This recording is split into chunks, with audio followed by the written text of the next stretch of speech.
Hello friends, ಸುಕುಮ್ ಅಡುಗೆ ಮನೆಗೆ ಸ್ವಾಗತ. ಇವತ್ತು ನಾನು ಮೂಲಂಗಿ ಚಟ್ನಿ ಯಾವ ಥರ ಮಾಡೋದಂತ ಹೇಳ್ತಾ ಇದ್ದೀನಿ. ನೋಡೋಣ ಬನ್ನಿ. ಮೊದಲು ನಾನಿಲ್ಲಿ ಮೂಲಂಗಿದು ಮೇಲಿಂದ ಏನೈತಲ್ಲ ಸಿಪ್ಪೆ ತೆಗೆದುಬಿಟ್ಟು ನೀಟಾಗಿ ತೊಳೆದು ಇದನ್ನು ನಾನು ಸಣ್ಣದಾಗಿ ಕಟ್ ಮಾಡಿ ಒಂದು ಮೂಲಂಗಿನ ಕಟ್ ಮಾಡಿ ಇಟ್ಕೊಂಡಿದ್ದೀನಿ. ನಿಮ್ಗೆ ಜಾಸ್ತಿ ಕ್ವಾಂಟಿಟಿ ಬೇಕಾದರೆ ಜಾಸ್ತಿ ಮಾಡ್ಕೋಬೋದು. ನೋಡಿ, ನಾನಿಲ್ಲೊಂದು ತವಾ ಇಟ್ಟು ಇದಕ್ಕೆ ಮಸಾಲ ರೆಡಿ ಮಾಡ್ಕೋತಾ ಇದ್ದೀನಿ. 2 ಟೇಬಲ್ ಸ್ಪೂನ್ನಷ್ಟು ನಾನಿಲ್ಲೇ ಶೇಂಗಾ ತೊಗೋತಾ ಇದ್ದೀನಿ, ಶೇಂಗಾ ಕಾಳು. ಹಾಗೆ 1 ಟೇಬಲ್ ಸ್ಪೂನಷ್ಟು ಕಡಲೆಬೇಳೆ, ಹಾಗೆ 1 ಟೇಬಲ್ ಸ್ಪೂನಷ್ಟು ನಾನಿಲ್ಲಿ ಧನಿಯಾ ಕಾಳು ತೊಗೋತಾ ಇದ್ದೀನಿ. ಹಾಗೆ ಒಂದು ಅರ್ಧ ಟೀ ಸ್ಪೂನಷ್ಟು ನಾನಿಲ್ಲಿ ಜೀರಿಗೆ ತೊಗೊಂಡು ಇದು ಸಣ್ಣ ಉರಿಯಲ್ಲಿ ಇದನ್ನು ನಾವು ಹುರ್ಕೋಬೇಕಾಗತ್ತೆ.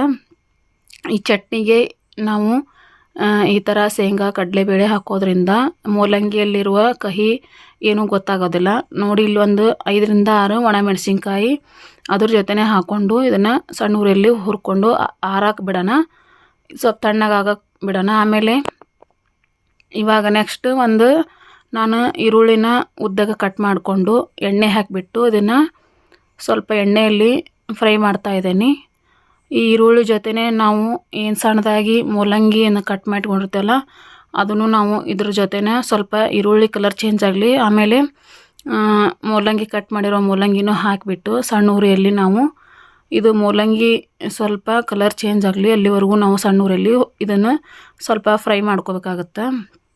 ಈ ಥರ ನಾವು ಫ್ರೈ ಮಾಡ್ಕೋದ್ರಿಂದ ಮೂಲಂಗಿಲಿರೋ ಕಹಿ ಏನಿರ್ತಲ್ಲ ಅದೆಲ್ಲ ಹೊರಟೋಗುತ್ತೆ. ಹಾಗೆ ಒಂದು ಸ್ವಲ್ಪ ನಾನು ಹುಣಸೆ ಹಣ್ಣು ಇದ್ರ ಜೊತೆನೇ ಹಾಕ್ಕೊಂಡು ಅದನ್ನು ಸ್ವಲ್ಪ ಮೂಲಂಗಿ ಜೊತೆ ಚೆನ್ನಾಗಿ ನಾನು ಫ್ರೈ ಮಾಡ್ಕೋತಾ ಇದ್ದೀನಿ. ಹಾಗೆ ಒಂದು ಅರ್ಧ ಟೀ ಸ್ಪೂನಷ್ಟು ನಾನಿಲ್ಲಿ ಅರಿಶಿಣ ಪುಡಿ ಹಾಕ್ಕೊಂಡು ಅದನ್ನು ಅದ್ರ ಜೊತೆ ಚೆನ್ನಾಗಿ ಫ್ರೈ ಮಾಡಿಕೊಂಡು, ನೋಡಿ ಕಲರ್ ಮೂಲಂಗಿದು ಸ್ವಲ್ಪ ಈರುಳ್ಳಿ ಕಲರ್ ಚೇಂಜ್ ಆಗಲಿ ಅಲ್ಲಿವರೆಗೂ ನಾವು ಇದನ್ನು ಫ್ರೈ ಮಾಡಿಕೊಂಡು ಸ್ವಲ್ಪ ಆರಕ್ಕೆ ಬಿಟ್ಬಿಡೋಣ.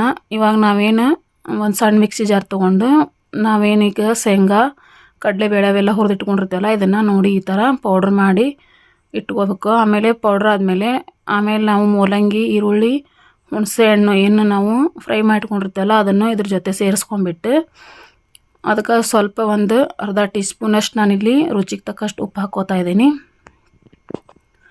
ಉಪ್ಪು ಹಾಕ್ಕೊಂಡು ಇದಕ್ಕೆ ಸ್ವಲ್ಪ ನೀರು ಹಾಕಿಬಿಟ್ಟು ನುಣ್ಣಗ ರುಬ್ಕೊಂಬರೋಣ. ನೋಡಿ, ಈ ಥರ ರುಬ್ಬಿದ ಮೇಲೆ ಇವಾಗ ನಮ್ಗೆ ಮೂಲಂಗಿ ಚಟ್ನಿ ರೆಡಿ ಆಯಿತು. ಇದಕ್ಕೆ ನಾವು ಒಂದು ಬೌಲ್ಗೆ ಇದನ್ನು ತೆಗೆದಿಟ್ಕೊಂಬಿಡೋಣ. ಇದಕ್ಕೆ ನಾವು ಮೇಲೆ ಒಗ್ಗರಣೆ ಕೊಟ್ಟರೆ ಮೂಲಂಗಿ ಚಟ್ನಿ ನಮ್ಗೆ ರೆಡಿ ಆಗುತ್ತೆ. ಇದು ರೊಟ್ಟಿ, ಚಪಾತಿ ಹಾಗೂ ದೋಸೆ ಜೊತೆ ತುಂಬಾ ಚೆನ್ನಾಗಿರುತ್ತೆ. ನೋಡಿ, ಚಟ್ನಿಗೆ ಸ್ವಲ್ಪ ಕರಿಬೇವು, ಒಣಮೆಣಸಿನ್ಕಾಯಿ, ಸಾಸಿವೆ, ಜೀರಿಗೆ ಹಾಕಿಬಿಟ್ಟು ನಾನಿಲ್ಲಿ ಒಗ್ಗರಣೆ ಕೊಟ್ಟಿದ್ದೀನಿ. ಇವಾಗ ನಮ್ಗೆ ಮೂಲಂಗಿ ಚಟ್ನಿ ಅನ್ನೋದು ರೆಡಿ ಆಯಿತು. ಇದು ಮೂಲಂಗಿ ಚಟ್ನಿ ಅಂತ ಅನಿಸೋದಿಲ್ಲ, ಅಷ್ಟು ಚೆನ್ನಾಗಿರುತ್ತೆ. ಒಂದು ಸಲ ಈ ಚಟ್ನಿನ ನೀವು ಟ್ರೈ ಮಾಡಿ ನೋಡಿ. ಈ ವಿಡಿಯೋ ಇಷ್ಟ ಆಗಿದರೆ ಲೈಕ್ ಮಾಡಿ, ಶೇರ್ ಮಾಡಿ. ಹಾಗೆ ಯಾರು ನನ್ನ ಚಾನಲ್ ಸಬ್ಸ್ಕ್ರೈಬ್ ಮಾಡ್ಕೊಂಡು ನೋಡ್ತಾ ಇಲ್ವೋ ದಯವಿಟ್ಟು ಸಬ್ಸ್ಕ್ರೈಬ್ ಮಾಡ್ಕೊಂಡು ನೋಡಿ. Thank you for watching.